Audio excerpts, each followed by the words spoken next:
Hi, everyone. My name is Emily with Epic Pursuits, and I get the honor and privilege of being able to introduce with you guys Michael Shearman. Michael Shearman is a Ziegler legacy coach, a closer in the car industry, and then also a certified John Maxwell leadership coach. He's going to share with you guys the fundamentals of selling to help you guys move forward in your career and just experience incredible success in all that you do. And so without further ado, I'm going to go ahead and bring up my husband, Michael. Thank you. Great job, Ed. Thank you. All right, guys. So here we are, week 3, and I'm excited to share some stuff with you today. So real quick, I'm just going to go over a few things that we went over here last week because I do think that it's essential. I hope that all of you are having an incredible week this week with your sales. We're halfway through the month of February, and I know that February is a short month. So hopefully this will help propel you on to the rest of the month. And so we went over 5G, which, I mean, all of you are pretty familiar with, I'm sure by now, but what is that? That is your goals, your grind, your gratitude, your grace, and your grit, right? And so all 5 of those are essential. I don't care what, in anything that you do, okay, whether that's in your relationships, whether that's in an organization, whether that's in sports, in anything you do, 5G can be applied. So just remember that. It's a very key component. Form, we went over family, occupation, recreation, and motivation. And we went over why that's important, right? For being able to connect with anybody and any conversation anywhere you go, okay? Especially on the lot.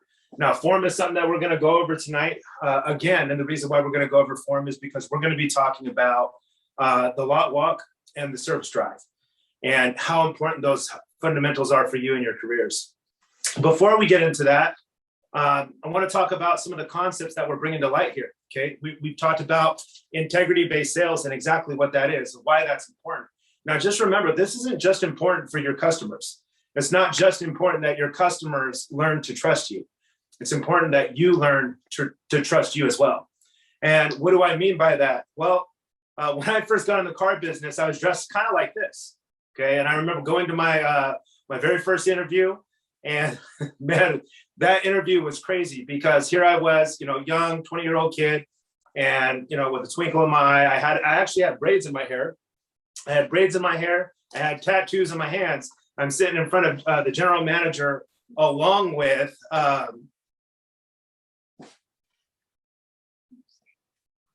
okay. I was sitting there with the general manager and 2 of the owners of the company.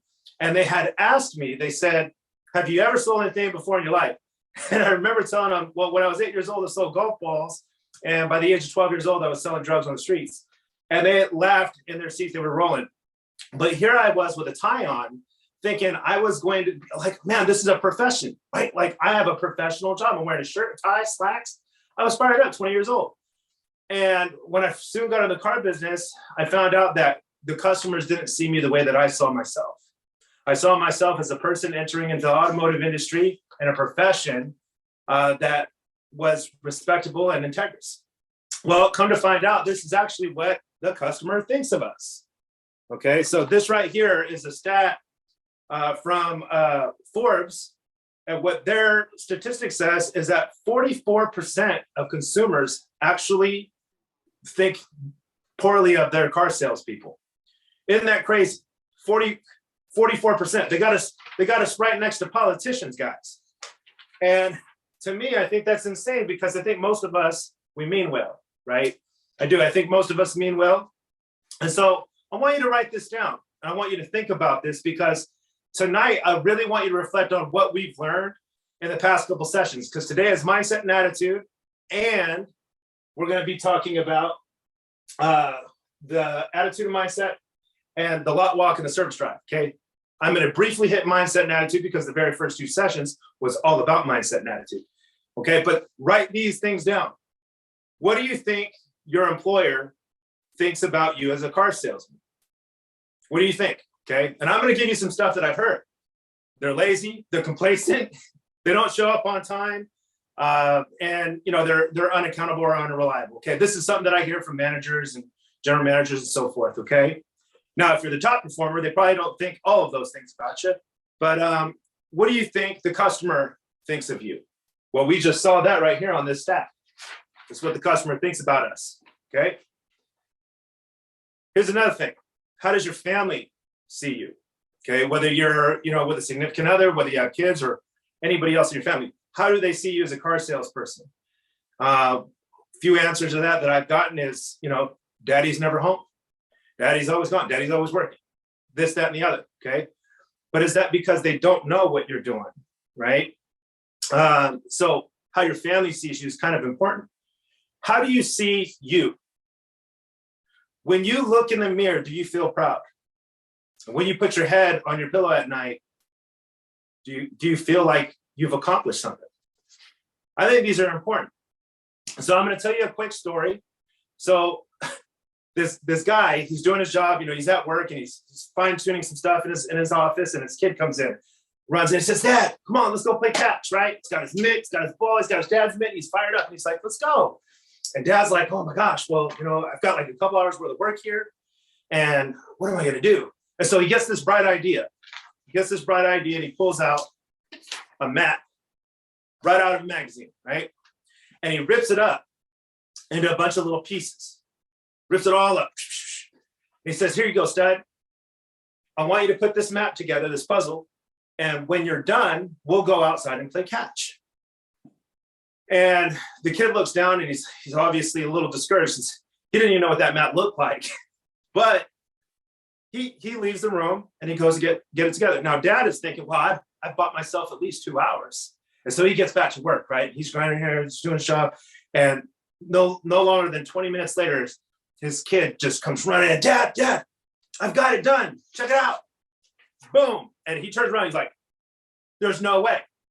That would have easily taken like 2 hours. There's no way that you got that done in only 20 minutes. So how'd you do that, bud?" And his son holds it up and he says, "Well, honestly, I didn't think I was going to be able to put that map together because I didn't see what it was. And I was really discouraged. But what I recognized is that when I turned the pieces around, it was a picture of a man. And as I put that man together, I realized that I was able to fix the whole world." So my theory is this, guys. So if you can learn to live, lead, and sell with integrity, you fix the things that are going on in your life, you start to sell with integrity, you start to look at the man in the mirror a little bit differently. You start to put that head on your pillow a little bit differently. And I'm encouraging you to take the shot. The shot is, SHOT, is the sincere, honest, open, and truthful approach to sales. It's what I've done my entire career. When I went into the car business in 3 months, my first 3 months, I was looking for a new gig. The general manager was going to fire me. He looked me in the eye and says, "What's your problem? Your customers love you. What's going on?" And I looked him in the eye and I said, "I don't want to lie to my customers." And he told me, "You don't have to lie to your customers." He said, "If you'll listen to me, you'll be the top producer and you'll never have to lie to your customers about a single thing." And that month I was the top performer. It was the first time I saw a 5-digit check and I never looked back. First person in my family to reach 6 figures at the age of 21. I'm here to tell you that you can live, lead, and sell with integrity. And when you do that, the man that leaves the house in the morning, his family looks at him differently. He looks himself differently. And the person that puts his head on his pillow stands tall before he does and has good dreams when he goes to sleep. And so here's the deal. Selling with integrity means that you put the customers, you put what they want before the sale. Okay. It's not, "Oh, well, I'm going to sell them this." You're always going to sell, always be closing, right? That sells. But you're going to take what it is that they're interested in, and you're going to apply that. It's not what you're interested in. You're interested in making money. We all know that. I'm interested in making money. Who isn't? But when we learn to add value to the customer and benefit them first, the money will come. And so what we want to learn how to do is be persistent with our prospects. Write this down. Be persistent with our prospects and consistent with our clients. Well, what that means is your prospect, when you're persistent and you keep going, you're always closing. Every step of the sale sets up the next step. This step sets up this one. This one step sets up this one. That's what always be closing means. It means everything is in alignment for the progression of the next step. Okay. So when you're persistent with your your prospects and consistent with your clients, what that means is when your customer comes back after buying a vehicle, they say, hey, how's your sister? And you say, what sister? You ever had a salesperson that did that? He like made imaginary friends and family members in order to sell the car. Then the customer comes into service one day and says, hey man, how's your family member? And oh, which one? What are you talking about? And they forget that they had told a story that was a fib that the customer remember, okay? When you're inconsistent with your customers, you don't create long-term relationships, okay? And so you want to learn how to be persistent with your prospects, always closing, always looking for the sale in a way that you're always adding value to your customer so that they want to buy from you, okay? And then when you're consistent with your clients long-term, they continue buying from you. They continue referring customers to you, okay? And so, couple questions that I would encourage you to write down, because if you would really think about this is what's going to determine whether you're a 60K a year guy, a six-figure guy that makes 100, 120, or whether you move on from there to $200,000-$300,000 a year. And those are realistic numbers, guys. That doesn't just exist because the past year was crazy. There are many guys out there that are doing $200,000, $300,000, $400,000 a year. It's fact. I can introduce you to a couple of them. Now, here's the thing. It's not because the grass is greener somewhere else. I promise you. It's because they planted their flag where they're at and decided to get better every single day. They serve their customers on a regular basis. And because they're willing to do that, their customers only buy from them. A lot of people out there say, well, the customers aren't loyal anymore. No. Salespeople aren't loyal to the customers anymore. Salespeople are not loyal to their customers anymore. If you learn how to be consistent with your customers, you will create loyalty and a referral base. And so, a couple questions that you need to ask yourself, because I think these are the two things that you can change. If you made a list of people that you trusted, would you put your name down? If you wouldn't put your name down, why not? And when you go home at night and take a look in the mirror, do you feel proud? And if you don't, why not? Those are things that we can change. So communication is key, guys. With integrity-based sales, communication is all about discovery. As a professional salesperson, if you learn how to master the art of discovery, it's 80% active listening, 20% verbal communication. That 20% is questions. It comes in the form of how we ask questions and how we respond to the customer's questions, because the person asking the questions is the one that's progressing the sale. Okay, that's the guy that's in charge. That's the guy that has full control. Okay, but the way that you ask your questions is a process of discovery. All right, doesn't mean you're a cop or a detective. You don't want to sit here and interrogate your customers. Okay, but with active listening, if 80% of your communication is through what you're picking up from your customers, if 80% of it is that, then you don't want to be the guy that's always like interesting, right? That's the guy that's like, oh, look at me, I got this story to tell, I got that story to tell. Those are great when you're connecting. Like somebody says to you, oh yeah, I work at Boeing. It's a really great thing for you to say, oh my gosh, I have a really good friend that works in Boeing. He's an engineer, has been doing it for 15 years. Do you know Bill? Oh no, you don't know Bill. Okay, hey, so how long you been with Boeing? Right? Using other examples and other friends or other customers that you've had in that same field, that's a really great tool. But ultimately, what we want to do is we want to build a connection with them through discovery. If we're interested in them, we become their best friend, 100% of the time. If you're interested in your customers, you will become their best friend. And so that's what integrity-based sales is all about. Okay, it's about being open, honest, truthful. It's about the sincerity around building a relationship long-term. One book that I would encourage every single one of you to pick up, obviously I didn't write this book, so I don't make any money. It's called KISS, Keep It Simple Selling. And the guy's name is Damien. I actually went to one of his seminars. I cannot pronounce his last name for the life of me. It starts with a B, okay? But his approach to selling is actually the same approach that the top sales producer in the world uses. Okay, that guy sells 150 some odd cars a month. Okay, his name is Ali Rita. The guy is insane. The principles I'm giving you right now, the shortcuts I'm giving you right now, you can find from the highest paid, highest earning salespeople in the world today. Okay, that guy's the Guinness Book of World Records. So these concepts are the concepts that I learned because I came into the business with high morals, high ethics, and I wanted to maintain those in this business, in this industry. So a lot of people accused me of being a great salesperson. I was just a good friend. That's all I was. I'm encouraging you to be that. So 12 steps of the sale. Remember, these can be condensed. Some of you have 5 steps, 7 steps, 9 steps, so forth. But attitude and mindset, and lot walk, and service drive is what we're talking about today. Why are these important? Attitude and mindset is involved in every single step of the sale. How you see yourself is a huge part of your attitude and mindset. It's the biggest, okay? I'm going to teach you right now through these 2 steps, lot walk, service drive, attitude, mindset, how you can literally give yourself the momentum every morning so that when you get that first up or that first phone pop or that first customer that's actually interested in a vehicle, you can have the high energy you need to have the momentum in that sale before it even happens. Okay, a lot of times what happens is that first customer comes and approaches a salesperson and he's still, still a little bit rusty. Okay, maybe he came in for 2 days off. Maybe it's the first customer he's talked to in a few days. And when it happens, you're trying to find out how to get in the rhythm, right? So lot walk and service drive is going to help you with that. And we're going to go over that here in a minute.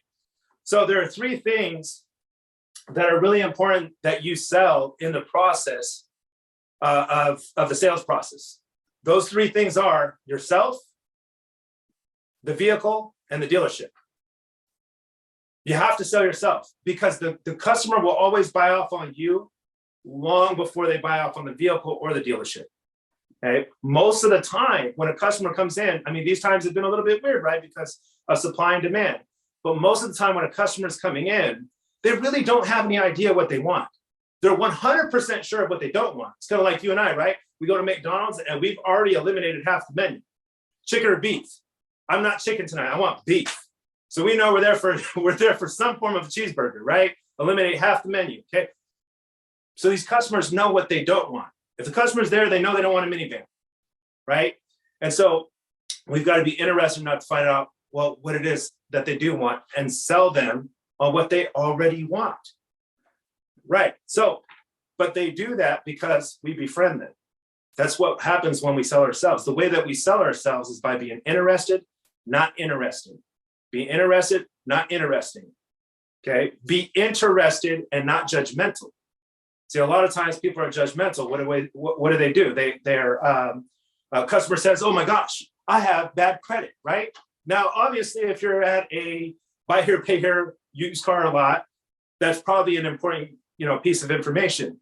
But for most dealerships, if somebody says that, the best response you can give your customer is, hey, you know what? As far as I'm concerned, you have excellent credit. You haven't done anything to me. Let's find out what fits your needs. And then we'll go sit down and find out how to make that fit. If you shortcut this, what I see a lot of salespeople do is they shortcut it. They say, oh, you have bad credit? Oh my gosh, let's go do a credit app. See what we can get you pre-approved on, right? Next thing you know it, doing a credit app, you find out the guy's got a 605 Beacon. He's been 5 years on the job. He makes $3,000 a month. He's got $2,000 down. And now you've given him power to buy. What happens?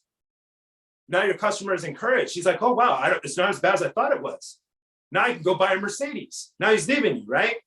So when we give the customer that power because there's no relationship there, they end up not taking any of our options. It's good to just continue on with the process and continue to build rapport with that customer and trust with that customer so that when we get to the seat, they're more open to what we're willing to offer. Okay. And they're more open because they trust you now versus just the guy that did a credit app and then the customer walks off and now you got a forepay that left the dealership when it could have been, 1, it could have been a really great deal for you. 2, people who think that they have bad credit, when you treat them well, they tend to refer all their friends. You know the power of association, right? Power of association says he's got a bunch of friends that probably need your help too. So Just remember that. Anyways, so moving on. With the vehicle, when we're showing the vehicle, there are 4 things that we have to do. We have to display the features, demonstrate the advantages, describe the benefits, and then we have to deliver the vehicle in a special kind of way. And we're going to go over features, advantages, and benefits of a vehicle when we get to that step of the sale. But while we're here talking about the vehicle, I wanted to bring those things up. And then the dealership. Okay. Reason why we're talking about service drive is because eventually down here, when you're selling the store, you want to introduce your customer to service. You want to show them where it is and show them, obviously if they're a returning customer, they already use your service department. It's good to walk them through anyways. Okay. But if they never have been, to show them those things, it adds a lot of value to what you're doing, shows professionalism. And I'm going to show you tonight how to take advantage of that fully with your service drive. Okay. So I'm not going to go fully into attitude mindset because we did that on the first, our first 2 sessions. But what I do want to talk about are things that you want to consider doing to check your mindset, right? Because we all need to check up from the neck up. Check up from the neck up, right? Ice Cube says, check yourself before you wreck yourself, right? So wake up on time. Running late is the fastest way to failure. Remember that. 2, affirmations. If you're not good with affirmations, get good at it. We already tell ourselves 1,000,000 times a day how much we suck, just so you know that, okay? The average person, I forget how many negative thoughts float through the average person's mind, but it's ridiculous. If you don't learn how to tell yourself how to win, you're never going to win. Okay, I remember watching my son when he was 3 years old, and he was at one end of the hallway, and he was like, "I am speed." He had watched Cars, right? He was listening to Lightning McQueen. Lightning McQueen was in there just telling himself, like, "I am speed. I'm about to kill this thing," right? He was over there about to run. He was like, "I am speed," telling himself how fast he was, right? Athletes do this on a regular. You're no different. You're professionals. Tell yourself who you are. The power of I am is so powerful, okay? And, if you saw my affirmations, what I tell myself, man, you say, "Man, you got an ego on you, buddy." I got to tell myself that sometimes, right? So especially when you're a guy like me, I have social anxiety, but I've built myself and grown. So, a lot of times that doesn't come off. So anyhow, SMPs, self-reflection, meditation, and prayer. These are important. Take a few minutes for yourself to self-reflect on where you are, check yourself, meditate on where you are, prayer, whatever's important to you to help you really get in the flow of things, get in the rhythm. Personal hygiene, extremely important, right? Making sure that you're good. I think we all know that, right? You got to check yourself, make sure your personal hygiene is good. Dress to impress. A lot of salespeople have strayed away from this. I've noticed this, okay? And so I would encourage you, if you don't have a suit, maybe think about it. Okay. Now there are places where you don't need a suit. Okay? Like if you work in the country and dealerships there, then you probably want to have just fitted jeans and a good button up. But if you're not in that kind of think about getting a suit. Okay. You can go to K&G, you can get 2 suits for like $120, right? Calvin Klein, Kenneth Cole. You can get 2 suits for a good price at K&G all times of the year. And I would encourage that. Okay. And it's not just for the customer. Okay. This is for you. This is for the guy that's looking in the mirror. When you look in the mirror, what do you see? Right? You should see a millionaire. You should see the CEO of your household right there. Just bam. Okay. And that will help you with the confidence that you need to have when you go out there and you're going to war. This is your armor. This is my armor right now. A lot of people, they probably say, "Michael, why the dark suit?" So haters can't see me sweat. Come on, that was good. Give me that. All right. So be proactive. So work with purpose, guys. Know that everything that you're doing is creating and generating cash flow. Everything that you're doing. It might not be cash flow today, but everything that you do, if you work with purpose, it will pay you dividends. It will pay you dividends. Greet anyone within 5 feet. This is called the 5-foot rule. If somebody is in your dealership, this is like your house. It's like your house. 5-foot rule says if we're within 5 feet, I'm going to say hi, how's your day? How's it going? Something like that. Doesn't have to be a long conversation, but just make it a habit that you're adding value to anybody within 5 feet of you. Okay. Now, obviously, don't be weird about it. If you said hi to somebody already, don't say hi to them 20 times in a day because you're within 5 feet. You don't need to do that. So, but it's called the 5-foot rule. When you do this and you're constantly adding value to people, it becomes a habit. And that energy breeds energy every time. Right. And you guys don't have the benefit we have, right? We brought we brought the energy because we had to go put balloons on the lawn first thing in the morning. And that's how we got amped up every morning. Leave your problems at the curb. Now, I want to tell you this. When you leave your problems at the curb, don't pick them up on the way out. You know how many salespeople do that? Like, to be able to check out, right? They leave their problems at the curb, right? And they go to work, and then on their way home, they pick that stuff back up, get in their car, and they take it to their family. Don't do that to yourself, right? Like, you've got to learn how to decompress. And one last thing, Zig Ziglar calls this automotive university. This is extremely important, okay? Now, you might be the kind of guy that likes to listen to music on the way to work. If that music isn't taking you into your future, stop it. Find something that builds you up, that makes you better on the way to work. And this is so crucial. Like, since like the early 70s, this has been talked about. Earl Nightingale talked about this, okay? What you put into your brain first thing in the morning, if it's a time machine is something that takes you back to an era where maybe things were a little bit different. Okay, it could be something sad, could be something that makes you angry, could be something that takes you to a place that wasn't, the best of times. And if you do that mentally, you're already screwing yourself up before you get to work. I would encourage you to find something like I listen to Zig Ziglar in the morning. I listen to Michael Hargrove in the morning. Sometimes I'm listening to Grant Cardone. Sometimes I listen to Eric Thomas. I love Eric Thomas. Eric Thomas is amazing, right? I listen to stuff in the morning that's going to get me ready to dominate my day. And if it doesn't do that, it's going to tank me. I don't need that. I don't need any of that, okay? You can save those time machines for a different time, right? So make sure that your time machine, whatever it is taking you into the future. Right? So I would encourage you to do that. Things not to do. I got 3 things listed for don't do it. Don't waste time on things that don't produce a sale. Don't do it. If it ain't gonna produce you money, why are you doing it? You left your family, your home, you left your time to things that you enjoy doing when you're not working. You left those things to make money. Be at the dealership to make money. Like, period. I remember people, they would try to slow me down. Hey, Mike, man, let's talk about this, that, and the other. Now I've got time. You want to talk to me? I'm on the point. You can come out here and talk to me. I'm gonna bet you this. I'll be the first person to get that up. You're not gonna get it over me. That's mine. My family's gonna eat today. So I don't have time to sit here and talk about the Seahawks. If you want to talk to me, you can talk to me on the point. Don't get in the huddle. At all cost, avoid the huddle. The huddle is where professionals go to die, period. Okay? Those guys are, you know what? They're your buddies. And I believe and encourage anybody in the dealership to be better, to do more. But the huddle is not where you're going to do that. The huddle is going to discourage you. It's going to keep you from greatness. It's going to keep you from making a paycheck. It's going to keep you from feeding your families. It's going to keep you from whatever dreams and goals you have. Remember that. Avoid the huddle. Don't pass up on an opportunity, no matter what.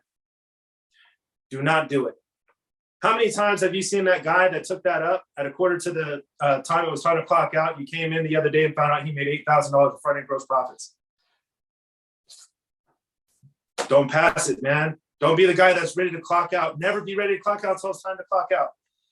All right? I've seen so many times where the guy was like, an up came in, but he had so much discouragement from what happened earlier on in the day, so much no's, that maybe he turned his back and said, not this one, right? And then that one was the 10 pay he needed. That was the 10 pay he was waiting for that whole entire day. Never pass up on an opportunity. Never do it. It's a bad thing to do, okay? It'll shame you. It'll make you feel terrible. So we're going to get into a lot of what. So just remember, I'm giving you, when I give you the step of the sale, your dealership may have a routine for you in the morning. They may say to you, hey, when you come in, you got to do this, that, or the other. Maybe you're the guy that actually has to unlock the cars. You don't have a lot of tenants do that. Maybe you're the guy that has to check on the overnight leads, and those are responded to, okay? So make sure that obviously whatever the dealership has you obligated to do, those things are done first. Once those are done, you want to do a lot walk. Okay, what a lot walk is going to do is it's an income producing action. The reason why it's an income producing action is because as you are walking the lot and you're looking at, one, what has been sold, where are things at, right? You're familiarizing yourself with what's been sold, where things are at, and what's been taken in on trade. You want to know what's new, what just came in that I might have missed, okay? What was sold that I might have missed, okay? A lot of times you can see that on your log or on the board before it gets erased in the morning. However, to go out there and physically touch these things is very different. While you're out there, I would always encourage you to find, one, your favorite car, two, your favorite truck, three, your favorite SUV for that day, and familiarize yourself with them. The reason why that's so important is because I can't tell you how many times when the general sales manager or general manager says, hey, I'm putting a spiff on this specific car, right? And it's like $1,000 mini or a $500 mini or a 50% commission on it for the day or whatever. And how quick does that car get sold? Because all of a sudden that's your favorite car, right? Right, exactly. Of course that's going to be my favorite car all day. So here's the thing. If you have a favorite car, a favorite truck, or a favorite SUV every single day, and you're walking the lot with your customer and you get hung up for a second, you can say, because you built rapport, hey, John, dude, you know what? I know we've been kind of walking around this way and we haven't seen everything yet. Do you mind if I show you my favorite car real quick? And I couldn't even tell you how often I sold my favorite car. Now, people would say, is this by design? Like, Michael, why are you always getting like a 5K every time you sell something? Well, that's why. It's because I went out there and picked my favorite car. And if a customer didn't come in specific to a Charger, and he was like, yeah, I'm just looking for a 4-door, it's got to have this, that, and the other. And I would make a friend for the first 15 minutes, weaving through the lot, knowing that I was going to say, hey, Mr. Customer, mind if I show you my favorite car? I got to show it to you, man. You got to come take a look at it, right? And I'd be fired up because I touched it that day, I picked it that day, and it was my favorite car that day, period. Those are really great tips and tricks of the trade, okay? I would encourage you every day. And here's the thing. So we're talking about this. Routine. So the reason why people get hung up with that first customer of the day, there's no momentum, there's no energy. I'm teaching you concepts right now that will allow you to build wins through the beginning of your day so that by the time you're in front of your first customer, you're already a champion. You're already a winner. You've already sold 20 cars for the month, okay? In your mind. If you learn how to get these small wins, this is why, people are successful with diets, or they're successful with their workout habits, okay? It's the momentum that you create in the beginning of your day that gives you energy throughout the rest of your day. So what have we learned so far? We learned how to get up, look in the mirror, say, man, you're a champion, you're a stud, you're a winner. On the way to work, you were listening to stuff that says you're a champion, you're a winner, you got this, right? So you're already pumped up. Now you did your lot walk, you killed it, you found 3 favorite vehicles. Now what are we gonna do? We're gonna go into we're gonna go into the dealership. And who's the first person that we see in the dealership? The gatekeeper, right? The receptionist. The receptionist. If you're not the receptionist's best friend, you better check yourself. You better be the receptionist's best friend. Why is that? Well, one, receptionist needs to know that you're there, right? You don't want this person your customer calls in, oh yeah, no, I don't know if he's here. Huh? She knows you're there because she's seen you, right? You should be best friends with the receptionist, one, for that purpose. But then there's also what happens when your receptionist has a customer come up to her and says, yeah, hey, I was looking at the used cars outside. Is there a salesperson available? Right? But what does the receptionist do when she doesn't like any of the salespeople? She pages them. Available sales to the front desk, customer waiting, right? But if she has a favorite, she shoots him a text. Yeah, hold on, Mr. Customer, 1 second. Right? The gatekeeper should be one of your best friends at the dealership. Every single time. You will make an extra 2-3 car deals a month off of that alone. If you master that, you just remember 5-foot rule. Hey, how are you doing, Susie? Man, it's really good to see you. Is that a new hairstyle? Wow, that's a really nice shirt you got today. You know, and you compliment them. And you make sure that you're the favorite. You're the guy that's always uplifting, upbeat, and encouraging. All right, so we get past the gatekeeper. We're gonna go into the service drive. Service drive is key. All right, so I remember getting into the car business, and the story I'm going to tell you at the back end of this is actually a true story, but it's about the service department. But this is what I know about the service department. They used to say, oh yeah, the service department's gold mine. And all the old school cats that were in the business for 20 years ago, oh yeah. And those guys were stuck at 15 to 20 cars a month.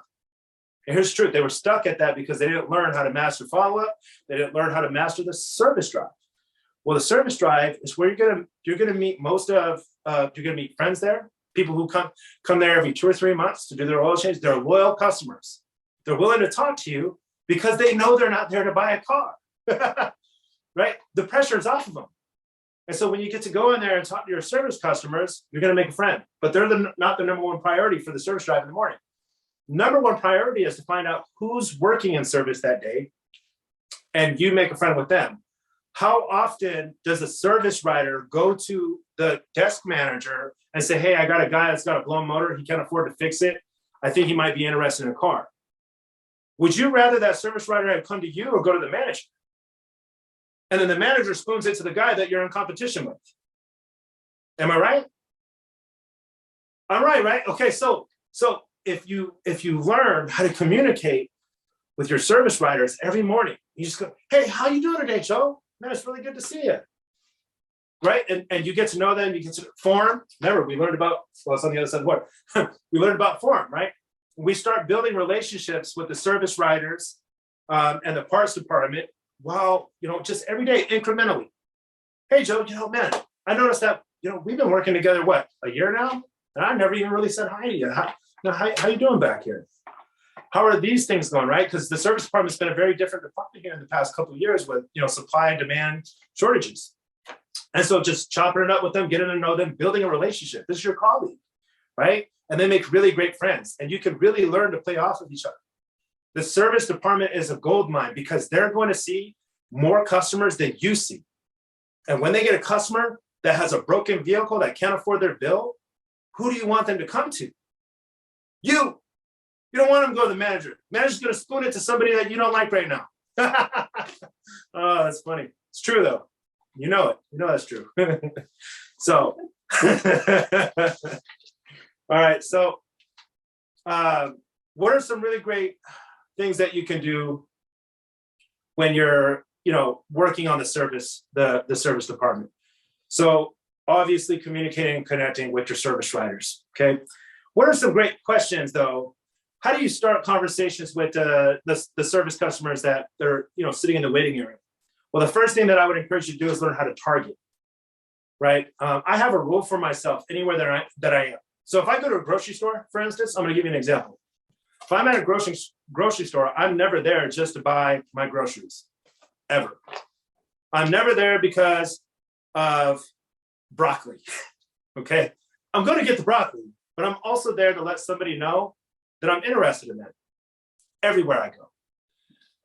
What I do to keep myself sharp is I target people who have like Marvel shirts.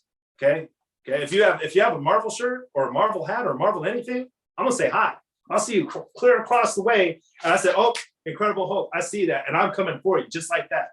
So in the service department, now you might be a sports fan or something, but in the service department, if you see somebody with like a Seahawks hat, you'll make that your point of reference. Hey man, nice hat. Where'd you get that? Right? And so you learn how to target your customers based on the attire that they have. Maybe they have a cup and it's got something on it that you're familiar with. Okay. You want to look at what they have, what they're holding. Maybe they got a newspaper or a book. Okay. Hey, Mr. Customer, hey, what book you reading there? Right? It's you find a way to get in there into a conversation. Okay. A really great conversation starter to get their attention is always, hey, how's it going? And you build this you build this skill set of connecting with your customers, because we're salespeople, right? Normally when a customer comes in, we're only learning how to develop the skill set on the one that is interested in a car already. It's a whole nother skill set going in the service department and building a relationship with somebody that has no interest. And that's okay. But the chances are, if you build a relationship with that customer, their salesperson, 99% of the time, is not following up with them, is not trying to sell them because they've already sold.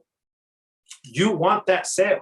You want to be the guy that every time that person's in the service department, you said hello, and then the one day they come in and say, I had enough, right? Where's my salesperson? And they never even buy anything from you, but they know you. And they come and say, hey, my car's in service for the 3rd time this week. I'm done. I'm just so done. What do you have available, right? That's what you want. When you build connections like this, long-term relationships, and you know that this is your career, these are steps that will make you hundreds of thousands of dollars long-term.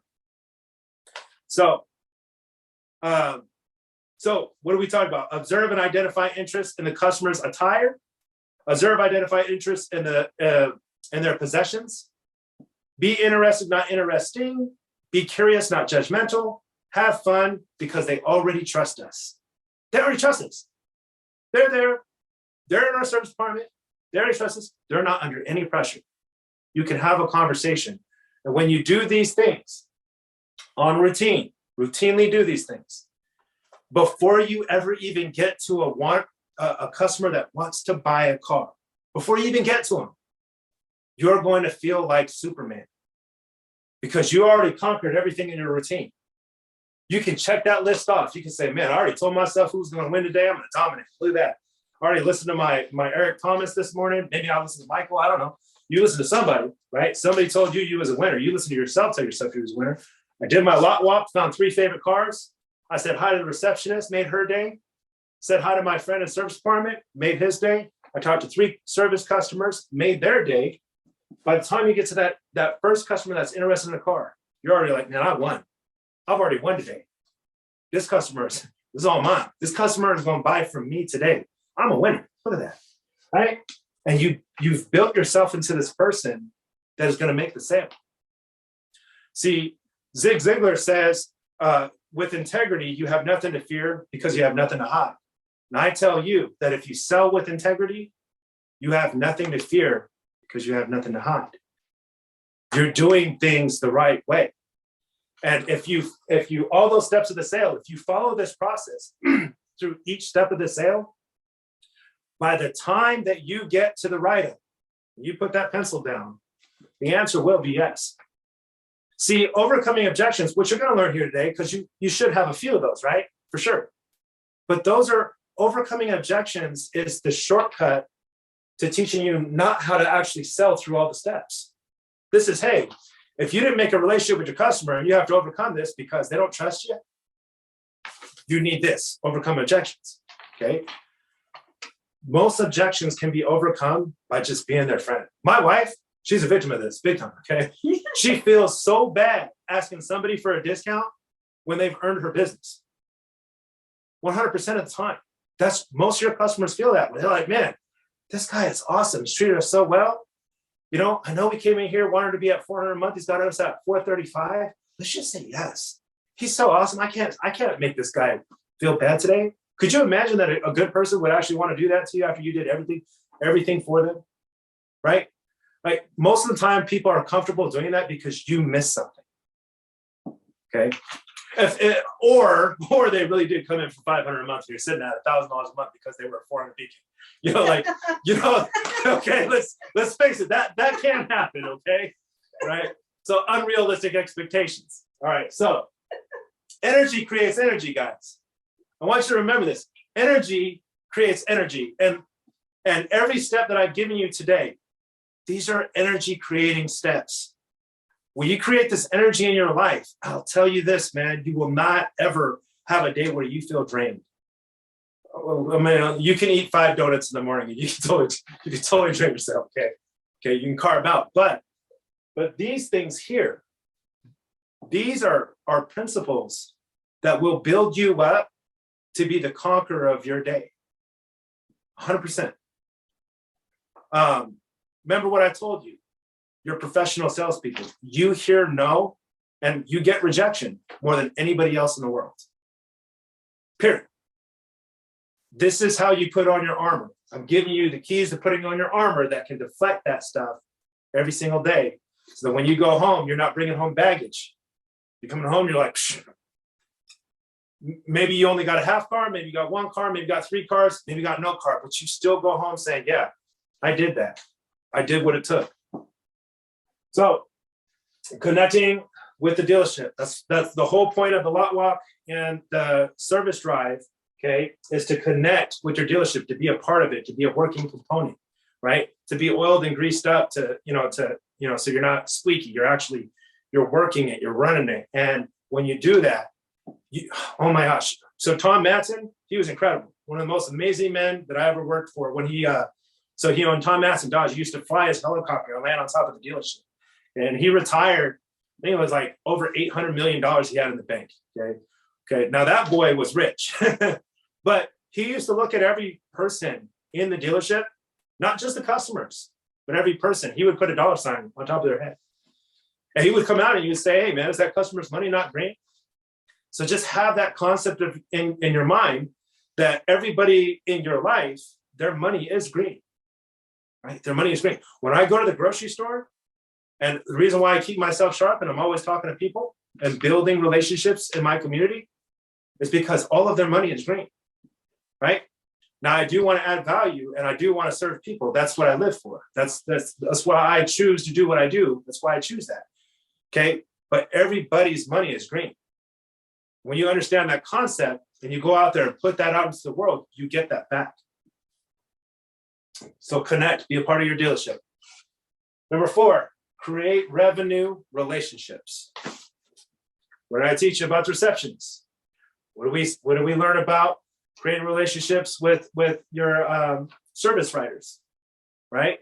Oh, making sure that the service manager is there too as well when you're in the service drive. That's important because when you go to sell the dealership and you got a new customer new to your store, but they're local, they're going to use your service department. One of your biggest tools is walking in there.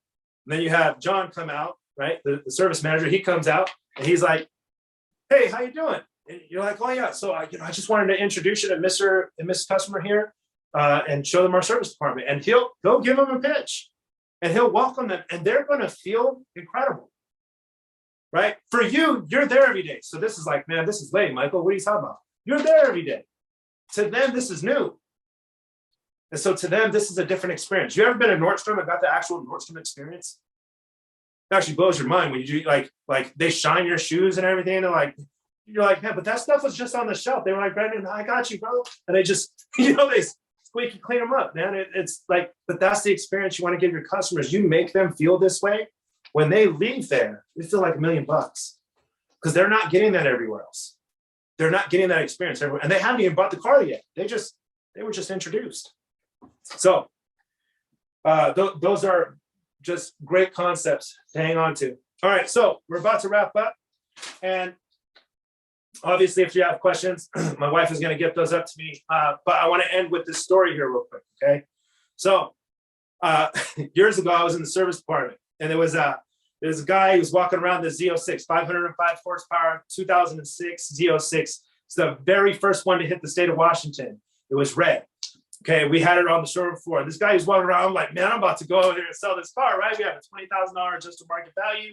And, that was a big deal back then because I think it started at like 81,000 MSRP. So put it right over 100K. Anyhow, I go in and I start up this conversation with the guy. The guy's like, oh, no, I'm just in service.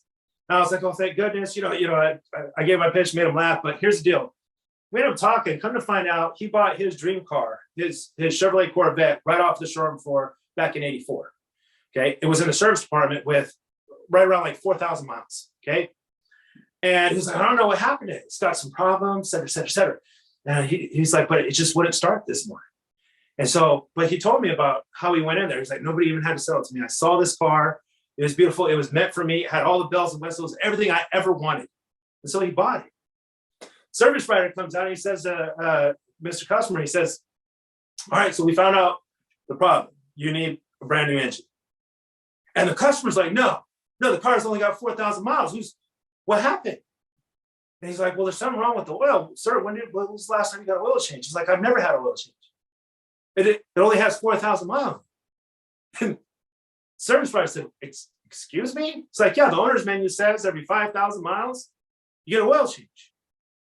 He says, no, sir, the owner's manual says every 3 months or every 5,000 miles, you got to get an oil change. And the customer's like, jaw dropped. He's like, are you sure? Like, right? Because obviously this thing is 20 years out of warranty, 22 years out of warranty or whatever, right?